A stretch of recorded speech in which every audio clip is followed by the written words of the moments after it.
Okay, on the quiz, we have to solve a few linear equations. We have 5x minus 7 equals 12.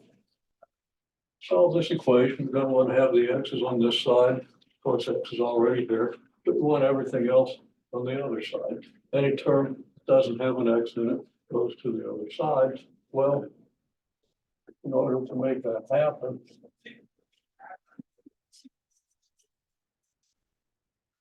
we have to get rid of the -7 over here. We'll do that by adding 7 to both sides. And we get 5x equals 19. And then we have to get x. What do we do to 5x in order to get x? What can we add, subtract, multiply, or divide by on both sides? Well, if we take 5x and divide it by 5, then of course we have to divide the 19 by 5. The 5 divides the 5 and we get x equals 19/5. We check, always check. 5 multiplied by 19/5 minus 7 should equal 12 because we're putting the 19/5 in where x is. We substitute 19/5 for x. The equation has to then be true if we've done it correctly. Well, that's 5 over 1 times 19 over 5. Now, of course, you can divide the 5 into the 5, but let's be sure we understand why that works. So we get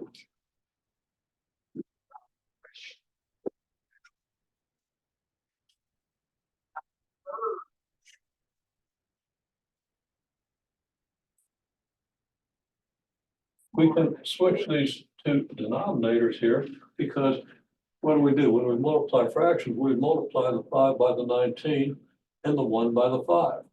Doesn't matter if we multiply the 1 by 5 or 5 by 1, the denominator is still going to be the same if we multiply these out. 1 times 5 is the same as 5 times 1, so we can write it like this.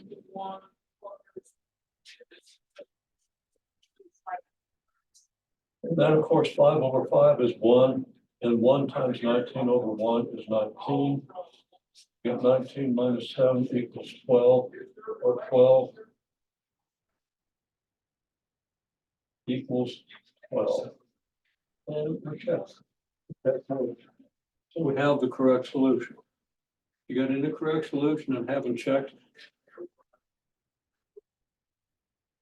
you don't get as many points as if you have checked and found out that your solution was incorrect. Okay? You need to know whether your solutions are correct or not. And you need to find out for yourself. This is why I emphasize checking. Okay. And the next one was 2x plus 3 equals 4x minus 5. We want the x's, the x terms to be on this side. We want the numerical terms to be on this side. So we'll start by just going to subtract 3 from both sides. 2x plus 3 minus 3. And that'll get rid of this 3. Leave me just an x term on this side. But then, of course, we have to subtract 3 from the other side. So on the right side, we have 4x minus 8. On the left side, we have 2x. And let me write the 2x over here. Then I'm going to write again 2x equals 4x minus 8. But I subtract 4x. Now 4x minus 4x is 0. That doesn't contribute anything on this side. We get -8. 2x minus 4x is -2x. And now we divide both sides by -2. In our heads, we want to think, okay, that's -2 over 2 times x over 1. -2 over 2 is 1. X over 1 is just x. 1 times x is x.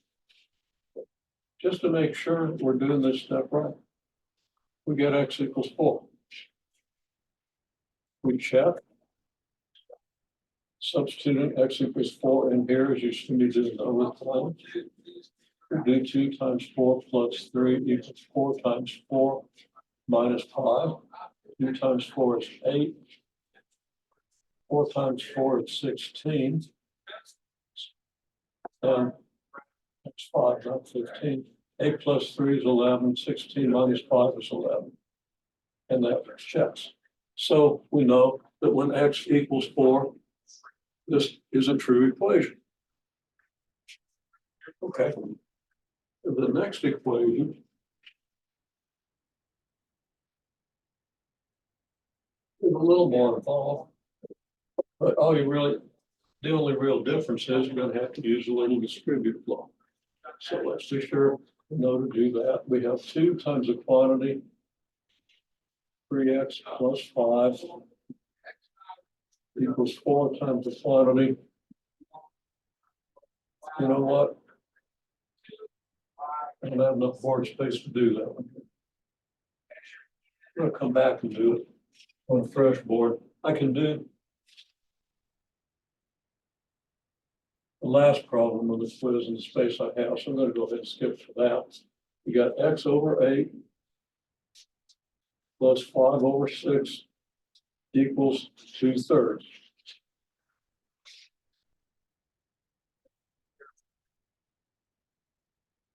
We have a common denominator of 24.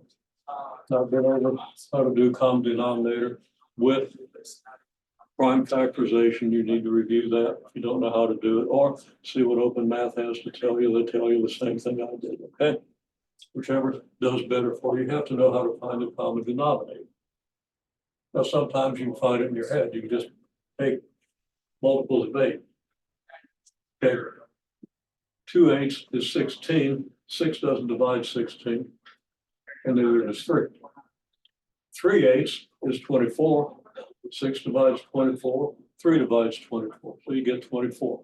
You can do it without prime factorization. You can just look at multiples of these things. Whatever method you use, find the common denominator, but ultimately, the gold standard method is prime factorizations. It is not difficult to use. And you don't have to do as much arithmetic in order to use it. Okay, so here, common denominator is 28. That means, or 24, means you take x over 8. Now, what do you have to multiply the denominator by to get 24? You got to multiply it by 3. Now, you can't just multiply by like 1/3. But if you multiply by 3 over 3, you're not changing the value of the thing. You're going to get 3x over 24, which reduces to x over 8. It's the same thing. Just looks different. And then for 5, 6, 6 times 4 is 24, so we use 4 over 4. And denominator here, what denominator do you use to get 24?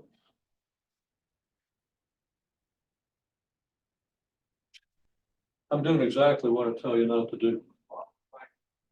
Okay. The switch in my brain got me on the wrong track. The common denominator is 24. And we could do what I was doing and put everything over 24, but we do not do that. Okay. We multiply both sides by 24.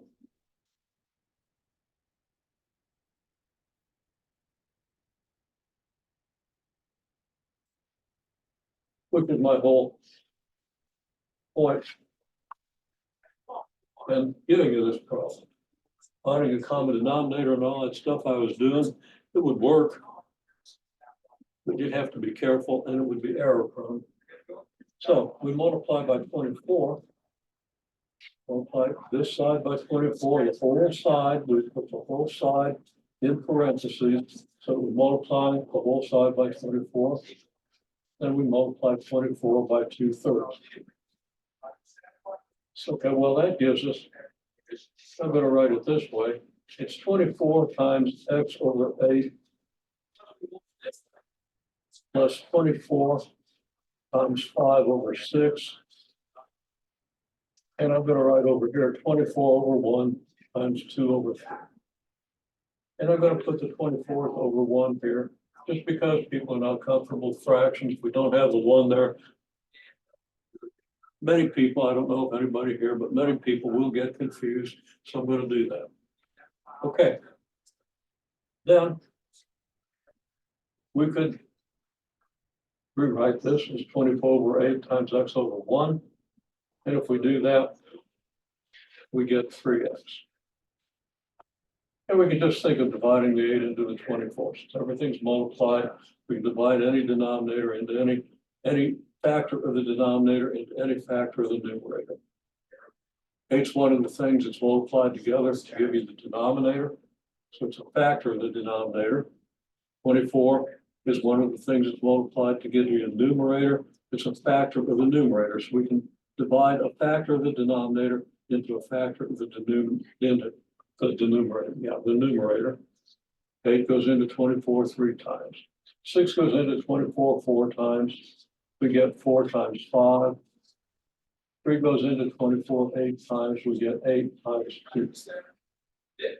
Okay, which then gives us 3x plus 20 equals 16. And then the rest is kind of automatic if we practice. We subtract 20 from both sides. And we get 3x equals -4.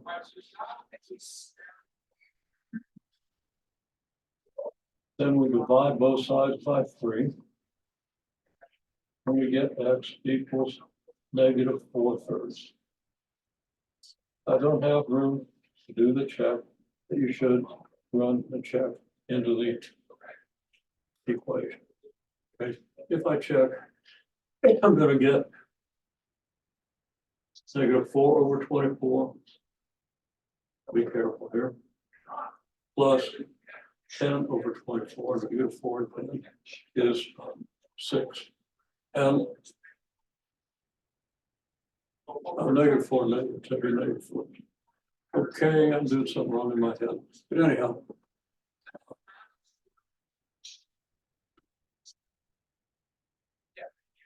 If I've done everything right, this is correct. I'm gonna check it in my head. I'm not getting it right, and I'm not gonna take a lot of time, but those are the steps. Okay, so you check me on it. Write that down, and if I'm wrong, get the right solution, email me and say, hey, here's the right solution. All right.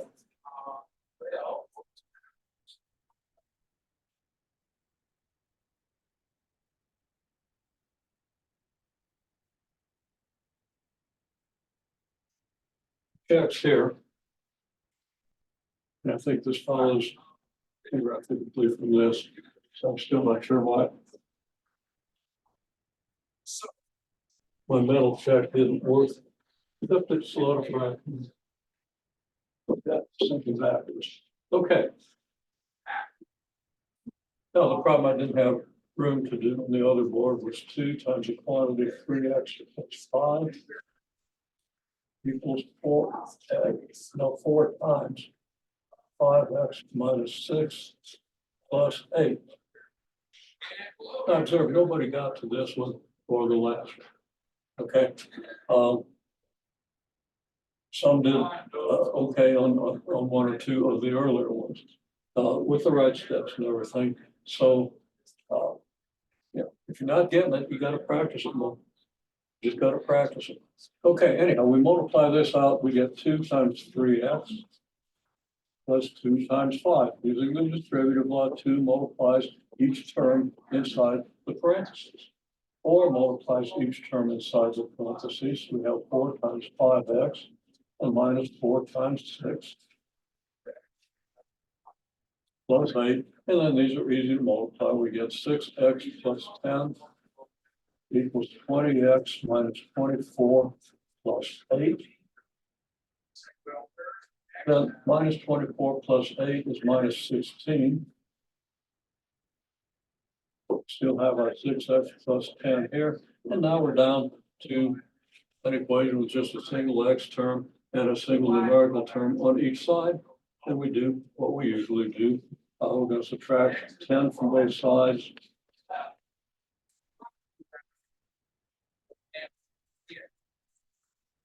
And we get 6x equals 20x minus 26. Then we're going to add 26 to both sides.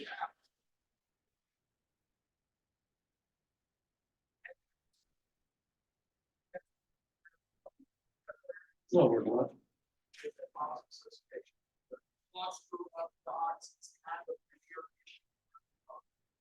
Okay, we're going to subtract 20x from both sides. I started to add 26 to both sides. We're just going to take this side where all our x's, where the only term is an x term, and would add a numerical term. If you're tempted to do that, you should catch it. Okay, you should see that all of a sudden this side is getting more complicated. Anyhow, just don't do it in the first place. Just be careful.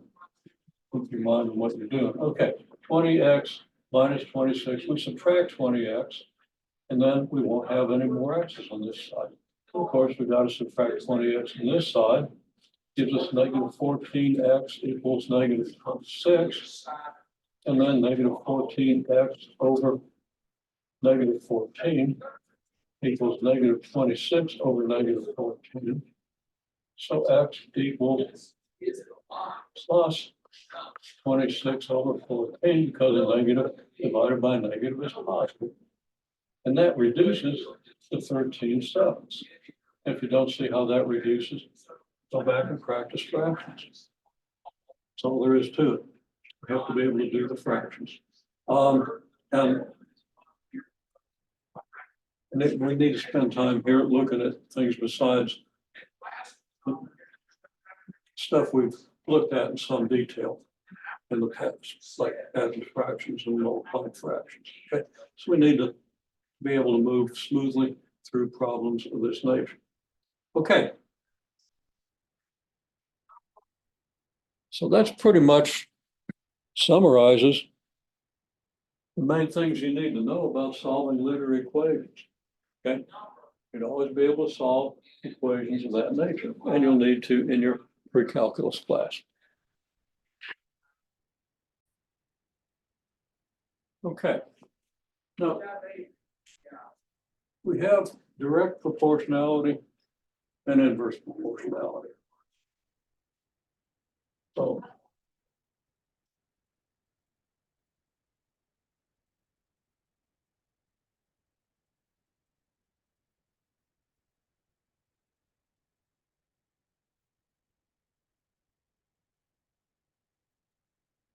when I say direct proportionality of y to x means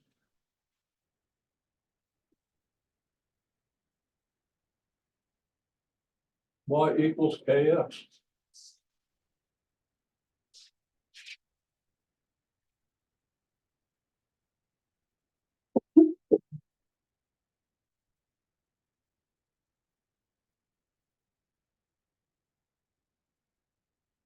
For some fixed number k.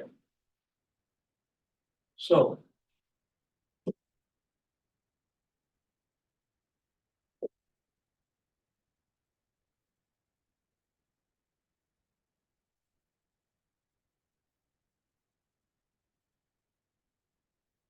if y is directly proportional, I've abbreviated directly proportional to x.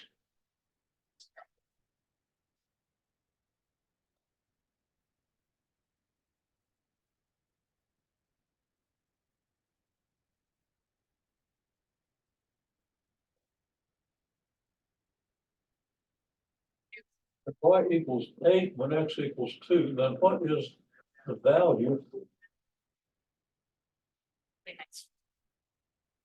Okay. Well, what we do is we go back to understanding that if something is directly proportional to something else, if y is directly proportional to x, then y equals kx. So we write down the equation y equals kx, and then we use the information that we have to determine what k is. Okay, now, the obvious thing to do if you want to find k, we know what y is when x is 2. So we can put that value of y here and that value of x here, and we get an equation we can easily solve for k. We get 8 equals K times 2. So we can either figure out what would you multiply by 2 to get 8? Obviously 4. But it's not obvious with the solution. We can rewrite this as 2K equals 8 if we want it to look real familiar. Because K times 2 is the same as 2K. And then divide both sides by 2.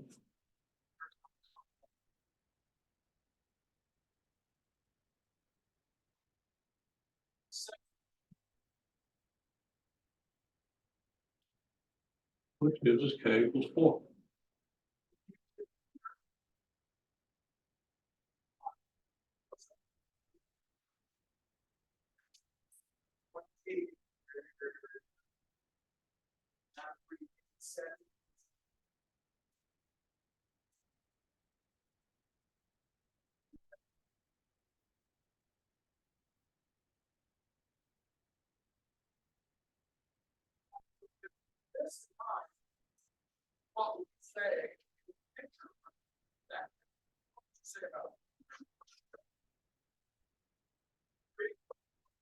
Our proportionality equation is y equals kx, but now that we know k, how can we write that equation?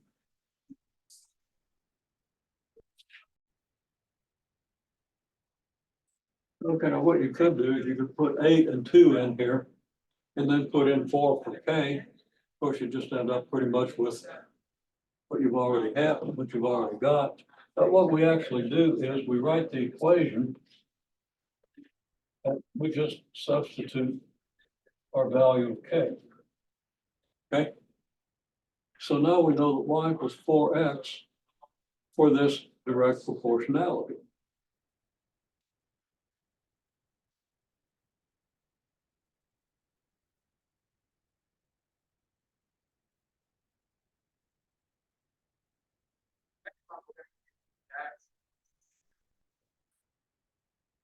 So now what is y when x equals 7?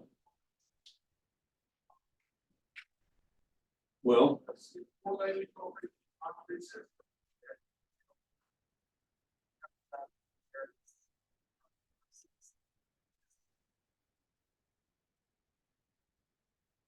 y equals 4x. So if x equals 7, what can we conclude?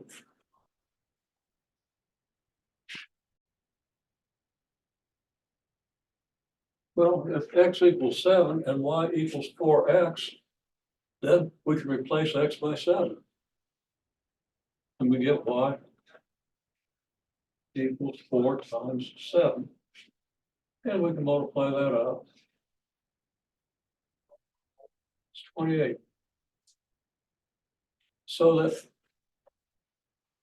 for this proportionality, we've got a rule. Okay. If we know x, we know the value of x, we can find the value of y. We just plug it in. If we know the value of y, we can find the value of x. We have to solve the equation, but it's an easy equation to solve. Okay, so let me give you one application.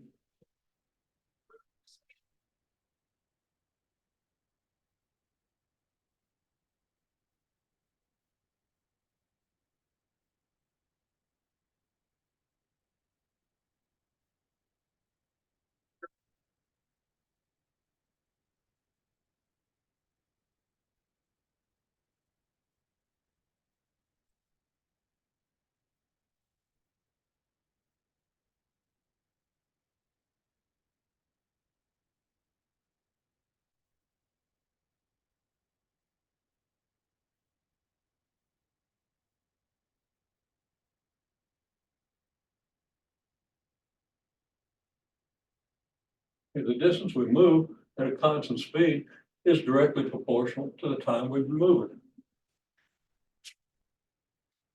Okay, if we're moving along at a steady pace and we move 6 miles in 4 hours, okay, then if we go for 8 hours, twice as long, we should go twice as far, assuming we keep moving at the same steady pace. Okay. So well, that should be numerically obvious, but if not, we can still formalize it. Okay, so um,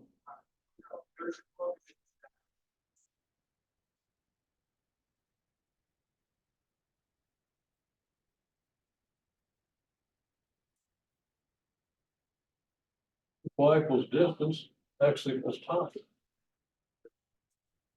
So what is our proportionality equation? Well, it's a direct proportion. I said what direct proportionality means.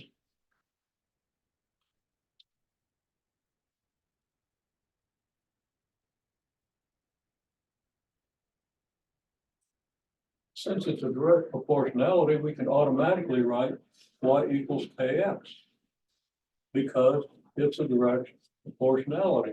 Now, there are inverse proportionalities. We'll do one in a minute, but y equals kx. Okay, so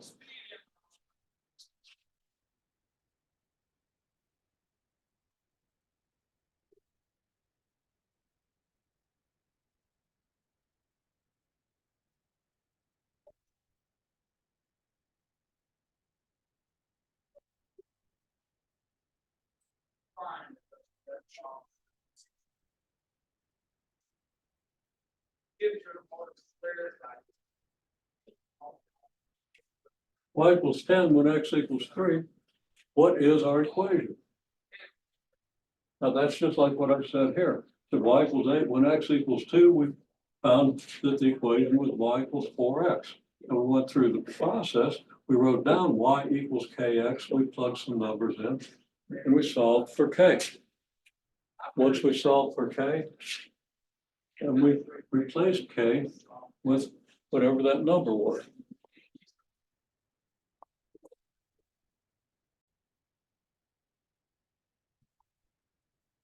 Okay, what do?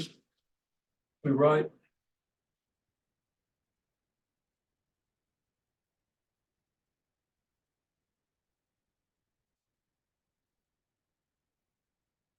y equals k. That's, I don't have room to write it in a column like I did here, but we know that y is 10 when x equals 3.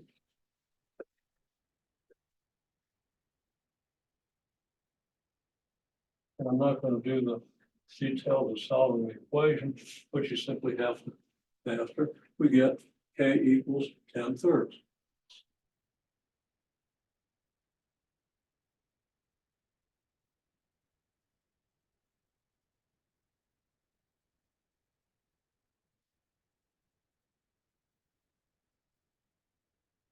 A bit of board space here, so I'm going to continue this. There.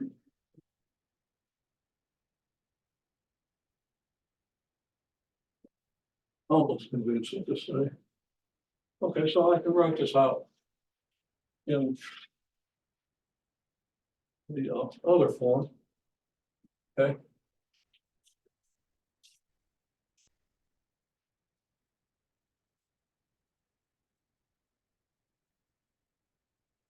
In a little more detail, we use the fact that y equals 10 when k equals 3. Y equals 10 when x equals 3. So 10 equals k times 3.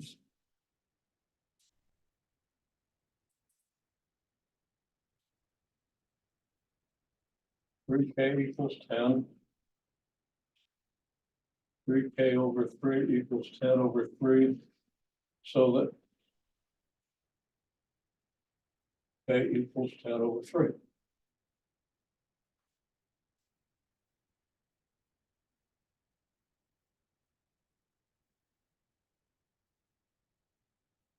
And get to finish that word y equals kx becomes y equals 10/3 times x.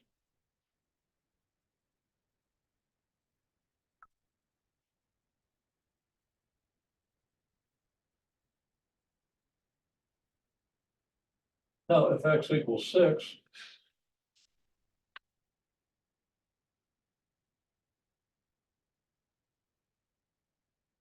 What is y?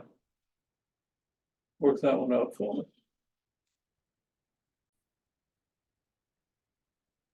Okay, so what do? We have y equals 10 thirds x and x equals 6.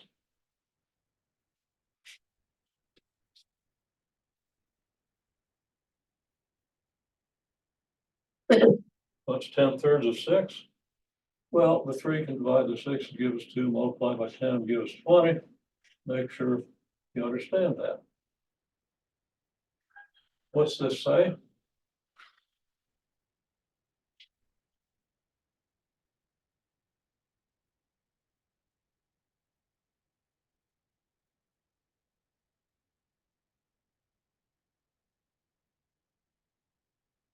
No, could be y is 10 miles when x is 3 hours, okay? So let's put units on this so we can make sense of the result. If y equals 10 miles, when x equals 3 hours,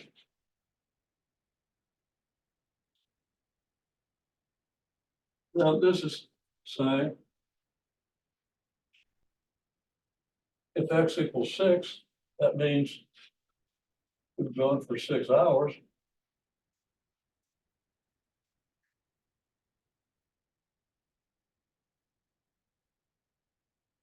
We go 20 miles. So what did we say? In 3 hours, we go 10 miles, right? So it's kind of common sense that in 6 hours, 6 hours being twice as long as 3 hours, we'll go twice as many miles, which is 20 miles. Now, we didn't need proportionality to figure that out, but you'll see plenty of problems where you do want to use the proportionality algorithm, okay? The proportionality procedure, which is very simply write down the kind of proportionality you have, take your information, plug it into the equation and solve for k. Then you rewrite your equation with that value of k. And if you know a new value of x, you can find the new value of y. If you know the new value of y, you can find the value of x. Okay? Now, not all proportionalities are direct. We also have an inverse proportionality.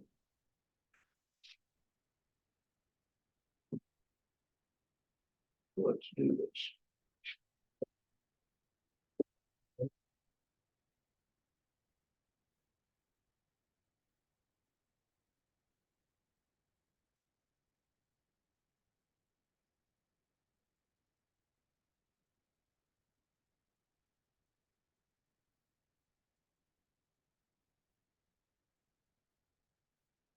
In a direct proportionality, it's y equals k times x. In an inverse proportionality, it's y equals k divided by x.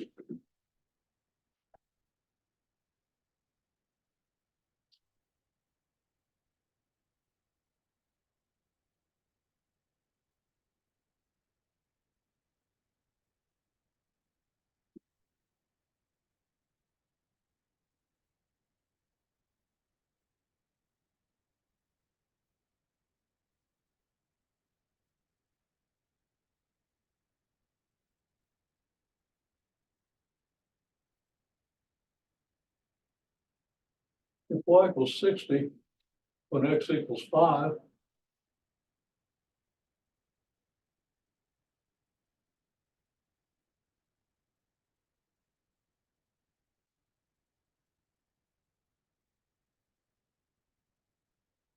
our problem is what is y when x equals 20?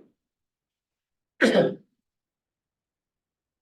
the procedure is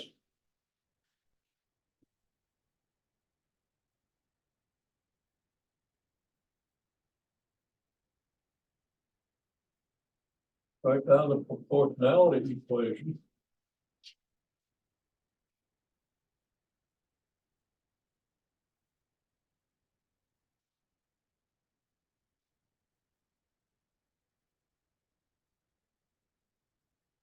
substitute the known values.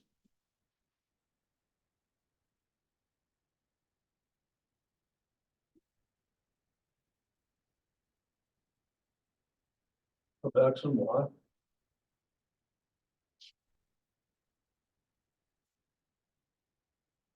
Evaluate K.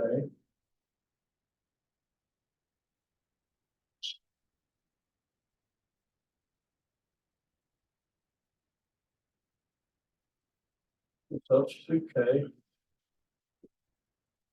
into proportionality equation. Then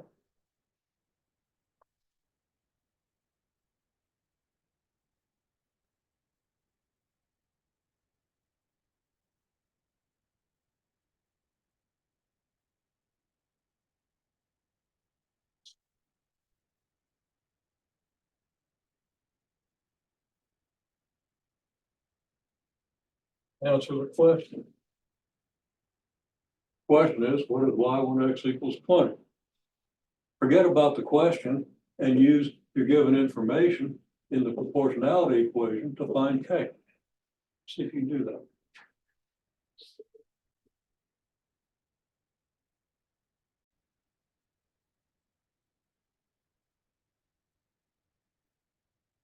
Okay, well, what we do is, let's just number these steps. 1, 2,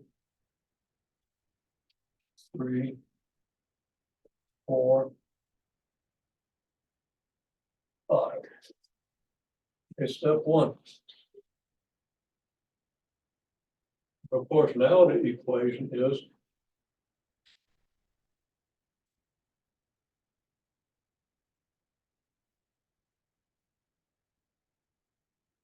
y equals kx. Okay, over x. Second step, we substitute known values of x and y. What are the known values?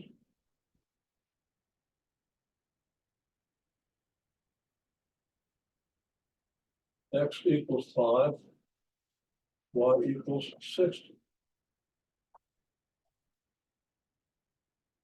So 60 equals k over 5. Now, another thing is, somebody might have substituted 20 here. 20 doesn't occur when y equals 60. 5 occurs when y equals 60. X is 5 when y equals 60. Now, I was tempted to use the word simultaneous, okay? Because these two values are simultaneous. This occurs when this, okay? So I'm going to have to, just to be clear,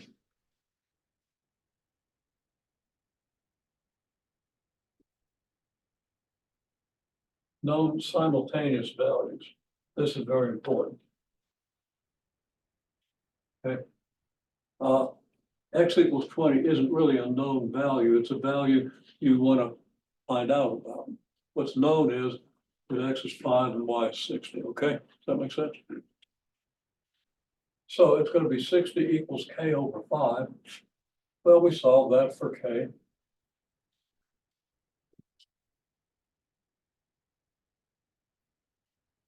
All right, K over 5 equals 60.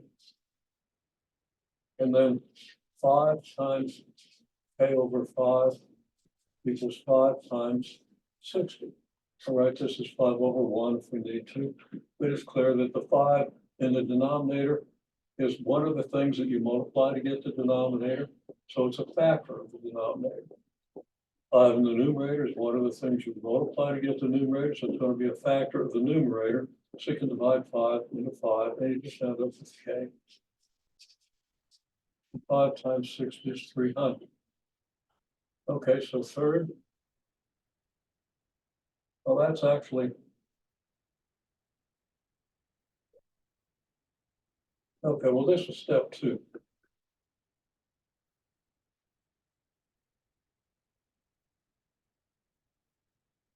So now I guess this is at 3.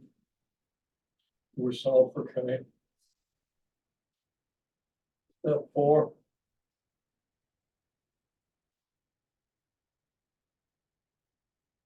Since K is 300, Y equals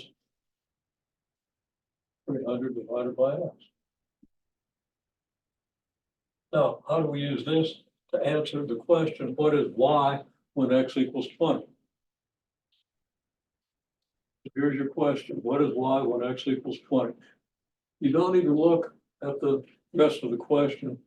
Once you see that Y equals 60 when X equals 5, and know that we're talking about an inverse proportionality, you do all of this. Okay? Then you think about the question, what is Y when X equals 20? So see, we know that Y equals 300 over X. So what is Y if X equals 20?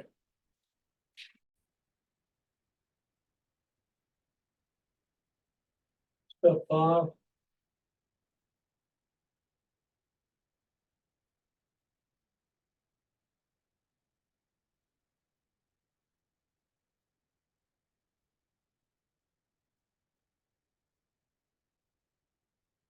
And Y is 300 over 20. X is 20. Replace X with 20, write the equation up, and replace X with 20, and you get Y equals 300 over 20, which is 15.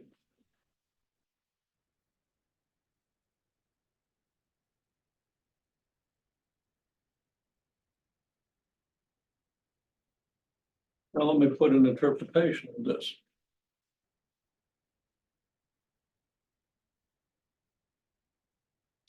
Let's say that you're jogging at 5 miles an hour. Okay. Now you can jog faster than that, but you're going to go a long ways. You're going to jog 60 miles. Okay. So you're in kind of an ultra marathon. And if you jog much faster, you're going to die before you get to the end of it. You probably won't die, but you're going to get exhausted, and you're probably not going to be able to finish if you set your pace too fast at the beginning. So how long is it going to take you to go 60 miles at 5 miles an hour? Well, you can count. In 1 hour, you go 5 miles. Then in 2 hours, you go 10, then 15, 20, 25, 30, 35, 50, 55, 60. You can count by fives, you can answer that question. Of course, the quick way to do it is divide 60 by 5. You divide the number of miles by the number of miles you go every hour, and you find out how many hours. And it's fundamental speed, distance, time relationships. Okay, so hopefully I convinced you that you would take you 12 hours at 5 miles an hour. You multiply 12 by 5 and find out that, yeah, you do 5 miles every hour, do it for 12 hours, you multiply that, you're going to get 60 miles. Okay. Now, if you go 20 miles an hour, and you're not going to jog at 20 miles an hour, because 20 miles an hour is an all-out sprint for somebody that's pretty fast. Okay. Some people have achieved 27 miles an hour. I don't know that anybody's achieved 28 miles an hour. 27 miles an hour was achieved over 50 years ago. Okay. Usain Bolt is a slow starter. He might have achieved 28. Bob Hayes was a slow starter, but he had the world record for the 100-yard dash for a long time. He had a pretty good football career as a receiver too, because nobody could catch him. Okay. Anyhow, so 20 miles an hour is fast, and nobody is going to go 60 miles at 20 miles an hour on their feet. Okay. I'm not sure there's any animal. I'm pretty sure there isn't an animal other than a bird that could go 60 miles at 20 miles an hour. Okay. A lot of animals can go faster than 20 miles an hour. Most four-legged animals can go faster than 20 miles an hour. They're not going to keep it up long enough to go 60 miles. Okay, just to get an idea what it means, to go 60 miles at 20 miles an hour, you're probably going to either have to be a bird or have machinery. Okay? A slow airplane, a slow helicopter, or automobile, or a e-bike with a couple extra batteries. So you got to go 20 miles an hour. How long is it going to take you to go 60 miles? Just show me with your fingers.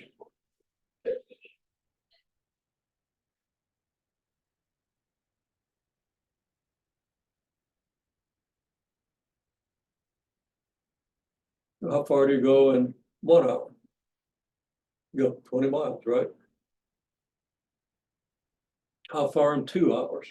Now, 20 is 20. Okay. Then can you show me how far you would go in 2 hours?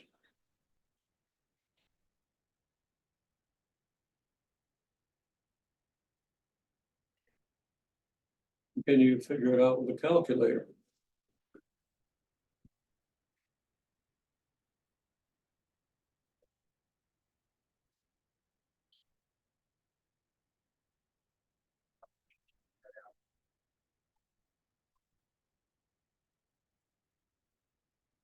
We're gonna find 40 miles, right? Okay. And in 3 hours, you go 60 miles. Well, you can get the answer. How far would you go in 3 hours? Or how fast would, how long would it take you at 20 miles an hour? It's pretty clear that's 3 hours, right? Well, that's just a problem that we solve. Okay. Y equals 60 when X equals 5.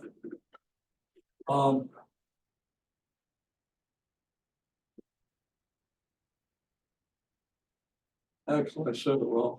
I'll say it right this time. Okay.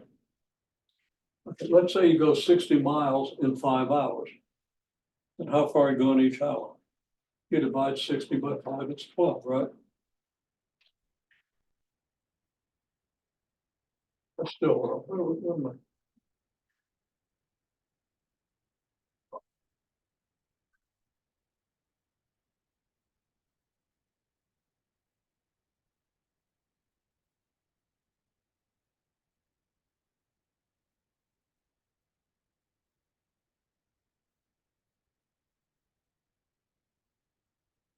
I had the wrong number and I don't know where I got it in my head. I got 60 miles. I wasn't looking at my data. Okay.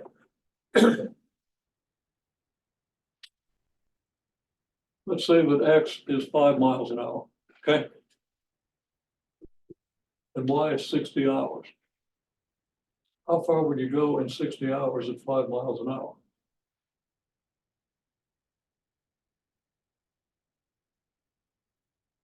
Well, you multiply 5 by 60, you get 300, which is coincidentally the number that you got here. Okay, it's not a coincidence. Okay. If X is 20, if you're going 20 miles an hour, how long is it going to take you to go the same distance? 300 miles. Well, it's going to take you 300 divided by 20, which is 15 hours. And that's what this gives you.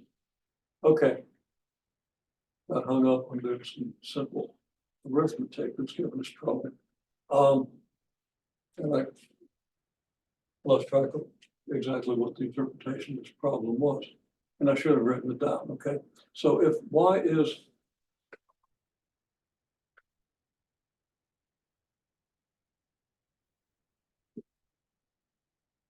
60 hours, but X is 5 miles per hour, what is Y when X equals 20 miles per hour? The interpretation is if you go 5 miles an hour for 60 hours, you go 300 miles.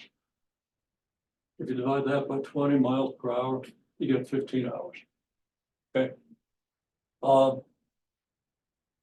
And the faster you go, the less time it takes you.